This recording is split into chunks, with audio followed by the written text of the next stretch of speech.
মাহমুদুর রহমানের মামলা কেন প্রত্যাহার হবে না? Why? What is the reason? কারণটা কি আপনারাই বলুন। ন্যূনতম তো লজিক একটা থাকা লাগবে ভাই। এখন আপনি যদি বলেন আপনি জামিন চান, যথাযথ প্রক্রিয়া মেনটেন করেন, আরে ভাই এটা তো হাসিনার কথা, এটা আওয়ামী ফ্যাসিবাদের কথা, কিসের যথাযথ প্রক্রিয়া? মাহমুদুর রহমানকে কি আসলে ইন্ডিয়ান পরিকল্পনাতেই তাহলে কারাগারে পাঠানো হয়েছে? অমূলক কিছু নয়, অনেকেই বলছে। কারণ ইন্ডিয়ান আগ্রাসনের বিরুদ্ধে, ইন্ডিয়ার বিরুদ্ধে একজন মানে মূর্ত প্রতীকের মতো প্রতিবাদ করেছেন আমাদের মাহমুদুর রহমান ভাই। মজলুম সাংবাদিক মাহমুদুর রহমান সাহেব বাংলাদেশে প্রবেশ করেই তাকে কারাগারে যেতে হলো। এই বয়সেও তাকে জেলের নির্মম যে ঘানি, এই ঘানি টানতে হচ্ছে। এটা আসলে অত্যন্ত কষ্টদায়ক, বেদনাদায়ক, হৃদয় বিদারক ঘটনা। দুঃখের বিষয়, অনেকেই এবং অনেকের মিথ্যা মামলা প্রত্যাহার হলেও মাহমুদুর রহমান সাহেবের মামলা কোনো এক অজানা কারণে এখনো প্রত্যাহার হয় নাই কিংবা হচ্ছে না। কেন হচ্ছে না সেটা নিয়ে হয়তো নানান বিশ্লেষণ, নানান কারণ থাকতে পারে, অনেকে অনেক কথা বলেন। তবে আমি পরিষ্কারভাবে যেটি মনে করি যে আদিলুর রহমান আমাদের বর্তমান এই সরকারের একজন সম্মানিত উপদেষ্টা, তার মামলা প্রত্যাহার হয়েছে। আমাদের বর্তমান এই সরকারের প্রধান উপদেষ্টা ডক্টর মোহাম্মদ ইউনূস সাহেব, আমাদের সকলের আস্থাভাজন, সকলের প্রিয় ব্যক্তিত্ব, আমাদের ইউনূস সাহেবেরও মামলা প্রত্যাহার হয়েছে। কিন্তু দুঃখের বিষয়, মাহমুদুর রহমান সাহেবের মামলাগুলো প্রত্যাহার হলো না। আর আজকে মাহমুদুর রহমান কেন কারাগারে, তার ব্যাখ্যা দেওয়ার জন্য আইন উপদেষ্টা আসিফ নজরুল সাহেব তড়িঘড়ি করে লাইভে আসছেন। কেন লাইভে আসছেন? কারণ বন্দুকের নল আসিফ নজরুলের দিকে, তার দিকে সবাই বন্দুকের নল তাক করেছে। এবং এই যে বন্দুকের নল তার দিকে তাক করেছে, এটি আসলে মিথ্যা কিংবা অন্য কোনো কারণে নয়, শতভাগ যৌক্তিক কারণে আসিফ নজরুলের দিকে সবাই বন্দুক তাক করেছে। এবার আসেন, এই যে মাহমুদুর রহমান সাহেব কারাগারে, আমরা একটু ব্যাখ্যা করি, বিশ্লেষণ করি তিনি কোন মামলায় কারাগারে। এটা হয়তো অনেকেই জানেন, আবার অনেকেই জানেন না। যেমন ধরেন, মাহমুদুর রহমান সাহেব এই মুহূর্তে কারাগারে আছেন অন্যতম বিখ্যাত একটি মামলায়। সেই বিখ্যাত মামলাটি কি জানেন? সেই বিখ্যাত মামলাটি হচ্ছে শেখ হাসিনার পুত্র সজীব ওয়াজেদ জয়কে অপহরণ করার অপরাধে এই মামলা। বুঝলেন তো? মানে হাসিনা পুত্র সজীব ওয়াজেদ জয়কে নাকি আমাদের মাহমুদুর রহমান ভাই, বাংলাদেশের সবচাইতে নির্যাতিত সাংবাদিক, তিনি অপহরণ করার জন্য ষড়যন্ত্র করেছিলেন এবং সেটি তিনি বাস্তবায়ন করার চেষ্টা করছিলেন। তা আপাত দৃষ্টিতে আমি যদি ধরেও নেই যে মাহমুদুর রহমান হাসিনা পুত্র আপনার সজীব ওয়াজেদ জয়কে অপহরণ করার চেষ্টা করছিলেন বা অপহরণ করার মিশনে তিনি ছিলেন, যদি এটা সত্যও হয়ে থাকে, তো আমার তো মনে হয় মাহমুদুর রহমান সবচাইতে বাংলাদেশের দেশপ্রেমিকদের সবচাইতে বড় একটি কাজ করেছেন। তেমন কার্যকর কোনো পদক্ষেপ নিতে পারে নাই। ঠিক এমন একটি সময়ে মজলুম সাংবাদিক মাহমুদুর রহমান ভাই, আমাদের সকলের প্রিয় ব্যক্তিত্ব, তিনি হাসিনার ছেলে সজীব ওয়াজেদ জয়কে অপহরণ করার চেষ্টা করেছিলেন। আমি তো মনে করি তিনি বাংলাদেশের জনগণের সবচাইতে উত্তম একটি কাজ করেছেন, সবচাইতে উত্তম কাজটি তিনি করেছেন। এই জন্য তাকে তো রাষ্ট্রীয় সম্মাননা দেওয়া উচিত ছিল। তিনি যেদিন বিদেশ থেকে বাংলাদেশের মাটিতে পা রাখলেন, সেদিনেই এই সরকারের উচিত ছিল তাকে রাষ্ট্রীয় সম্মাননা দিয়ে তাকে পুরস্কৃত করা। তা না করে এই সরকার কি করলো? তাকে কারাগারে প্রেরণ করলো। এই জায়গায় আমাদের সবচাইতে বড় খটকাটি, অনেকেই এখানে ইনিয়ে বিনিয়ে বলার চেষ্টা করছেন তিনি তো আবেদন করেন নাই জামিনের জন্য। আবার আমাদের আইন উপদেষ্টা বললেন তিনি যথাযথ প্রক্রিয়ায় সঠিক জায়গায় আবেদন করেন নাই। সঠিক জায়গাটা কি? তিনি আবার তাও বাতলে দিয়েছেন যে সঠিক জায়গাটি হচ্ছে, তাকে যেহেতু নিম্ন আদালত রায় দিয়েছিল, সাজা দিয়েছিল, তাকে এখন জামিনের জন্য তার থেকে একটু উঁচু আদালতে আপিল করতে হবে, আবেদন করতে হবে। তো তাকে যেহেতু মহানগর মুখ্য ওই হাকিম আদালত আপনার বোধহয় সাজা দিয়েছিলেন, এই জন্য ওই সিএমএম কোর্ট তাকে জামিন দিতে পারবে না, তাকে জামিনের জন্য আবেদন করতে হবে মহানগর দায়রা জজ আদালতে। আইন উপদেষ্টা আমাদের আইনের রাস্তাগুলো দেখিয়ে দিচ্ছেন, কিন্তু আইন উপদেষ্টা আমাদের আসিফ নজরুলের কাছে সবচাইতে বড় অস্ত্র যেটি আছে তিনি সেটি কেন বলতে চাচ্ছেন না? মানে তিনি এক প্রকারের বুঝাতে চাচ্ছেন যে আমাদের মাহমুদুর রহমান সাহেবের বিরুদ্ধে যে মামলা, এই মামলাটা কিছুটা সন্দেহ আছে। কারণ সন্দেহ না থাকলে তিনি কেন জামিনের জন্য আবেদন করবেন? হয় মাহমুদুর রহমান সাহেব জানে যে এটি শতভাগ মিথ্যা, বানোয়াট, ভিত্তিহীন একটি মামলা, আর এই মামলায় তাকে জামিন চাইতে হবে। এর চাইতে লজ্জার কি আছে আপনি বলুন? এর চাইতে লজ্জার কি হতে পারে যে এই বয়সে বাংলাদেশের সবচাইতে নির্যাতিত, নিপীড়িত, মজলুম সাংবাদিক মাহমুদুর রহমান সাহেব দেশের মাটিতে আসলেন। স্বভাবতই তাকে রাষ্ট্রীয় সম্মাননা দেওয়া উচিত ছিল, তো রাষ্ট্রীয় সম্মাননা দেন নাই, কোনো আপত্তি নেই।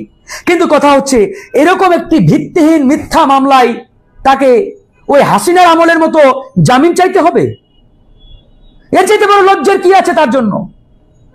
আমি তো মনে করি তিনি তার এই কষ্টের জায়গা থেকে, ক্ষোভের জায়গা থেকে, অভিমানের জায়গা থেকে তিনি কারাগারে গেছেন। চাইবেন না তিনি জামিন? কেন অন্যজনের মামলা এই সরকার প্রত্যাহার করে নাই? সরকার প্রধান ইউনূস সাহেব তিনি নিজেই বলেছিলেন যে আমার মামলাগুলো প্রত্যাহার করার দরকার নেই, তারপরেও সেগুলো প্রত্যাহার করা হয়েছে। তবে আমরা স্যালুট জানাই যে অবশ্যই প্রত্যেকটা মিথ্যা মামলা প্রত্যাহার করতে হবে। এই সরকারের উপদেষ্টাদের অনেকেরই বিরুদ্ধে যাদের হাসিনার আমলে মামলা হয়েছিল সেই মামলাগুলো প্রত্যাহার করা হয়েছে। তাহলে মাহমুদুর রহমানের মামলা কেন প্রত্যাহার হবে না? Why? What is the reason? কারণটা কি আপনারাই বলুন? ন্যূনতম তো লজিক একটা থাকা লাগবে ভাই। এখন আপনি যদি বলেন আপনি জামিন চান, যথাযথ প্রক্রিয়া মেনটেন করেন, আরে ভাই এটা তো হাসিনার কথা, এটা আওয়ামী ফ্যাসিবাদের কথা। কিসের যথাযথ প্রক্রিয়া?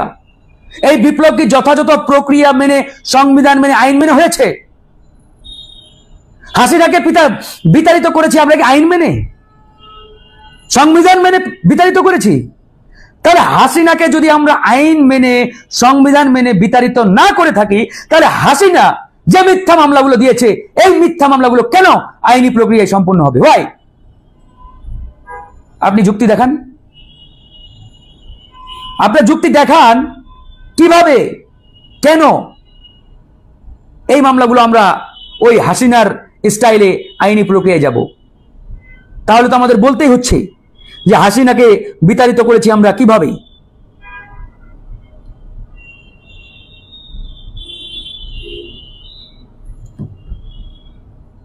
হাসিনাকে কোনো আইন, সংবিধান, নিয়ম মেনে আমরা তো বিতাড়িত করি নাই, নিয়ম মেনে বিপ্লব হয় নাই।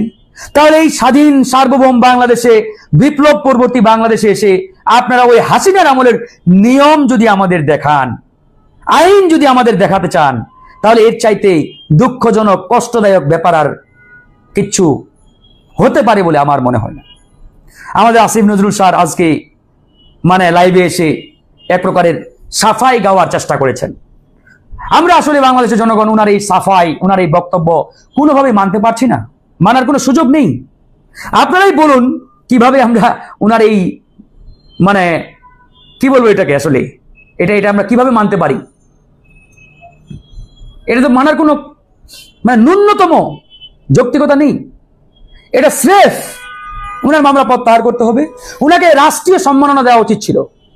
সাংবাদিক জগতের সবচাইতে নির্যাতিত, নিপীড়িত একজন ব্যক্তি আমাদের এই মাহমুদুর রহমান ভাই।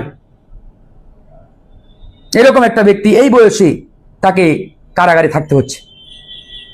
এর চাইতে বেদনাদায়ক, কষ্টদায়ক আর কি হতে পারে? আপনারাই বলেন, কি হতে পারে এর চাইতে কষ্টদায়ক? আসিফ নজরুল স্যারের এটা বোঝা উচিত ছিল যে মাহমুদুর রহমান যেন তেন কোনো ব্যক্তি নয়, সাধারণ কোনো ব্যক্তি নয়। এই বাংলাদেশে ভারতীয় আগ্রাসনের বিরুদ্ধে, ইন্ডিয়ান আধিপত্যবাদের বিরুদ্ধে যে ব্যক্তিটি সবার আগে সবচাইতে কড়া ভাষায় প্রতিবাদ করেছিলেন, সোচ্চার থেকেছিলেন, তিনি মাহমুদুর রহমান। তখন কেউ ভারতের বিরুদ্ধে প্রতিবাদ তো দূরে থাক, ইন্ডিয়ার এগনিস্টে একটা শব্দ পর্যন্ত করার সাহস পায় নাই। আসিফ নজরুল নিজেও পারেন নাই। আর ওই সময় থেকেই মাহমুদুর রহমান ইন্ডিয়ান আগ্রাসনের বিরুদ্ধে লড়াই করে আসছেন। এরকম একজন ব্যক্তি।